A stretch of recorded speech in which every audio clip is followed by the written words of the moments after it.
ગૃહયુદ્ધમાં ધકેલાઈ રહેલા બાંગ્લાદેશમાં મોટો રાજકીય ઉલટફેર થઈ રહ્યો છે। પૂર્વ વડાપ્રધાન ખાલિદા ઝિયાના પુત્ર તારિક રહેમાન 17 વર્ષ પછી દેશ પાછો ફર્યો છે। એરપોર્ટ પાસે બીએનપીના 1 લાખથી વધુ કાર્યકરોએ સ્વાગત સાથે શક્તિ પ્રદર્શન કર્યું હતું।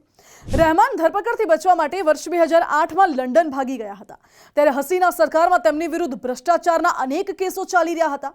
જો કે બાંગ્લાદેશમાં હવે આવતા વર્ષે 12 ફેબ્રુઆરીએ સામાન્ય ચૂંટણી યોજાવાની છે। એવામાં શેખ હસીનાની પાર્ટી અવામી લીગ પર પ્રતિબંધ મૂકવામાં આવ્યો છે અને આવી સ્થિતિમાં બાંગ્લાદેશ નેશનાલિસ્ટ પાર્ટી એટલે કે બીએનપી ચૂંટણી જીતવા માટે સૌથી મોટી દાવેદાર માનવામાં આવે છે। બીએનપીના અધ્યક્ષ ખાલિદા ઝિયાની ઉંમર 80 વર્ષ થઈ ગઈ છે અને તેઓ ખૂબ બીમાર પણ ચાલી રહ્યા છે। એવી સ્થિતિમાં માનવામાં આવે છે કે રહેમાન આગામી પીએમ પદના દાવેદાર પણ હોઈ શકે છે।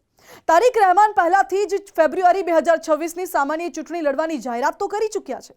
ફેબ્રુઆરીમાં યોજાનારી ચૂંટણીઓ ભારતની પ્રાદેશિક સુરક્ષા માટે પણ અતિ મહત્વપૂર્ણ રહેવાની છે।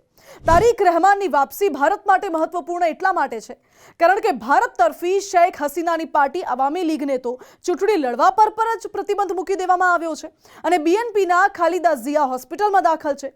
ત્યારે અત્યારે બાંગ્લાદેશની સત્તા એક એવા મોડ પર આવીને ઊભી છે જ્યાં કાર્યકારી વડા મોહમ્મદ યુનુસના નેતૃત્વમાં કટ્ટરપંથી ઇસ્લામવાદીઓ ભારત વિરુદ્ધ નફરત ફેલાવી રહ્યા છે।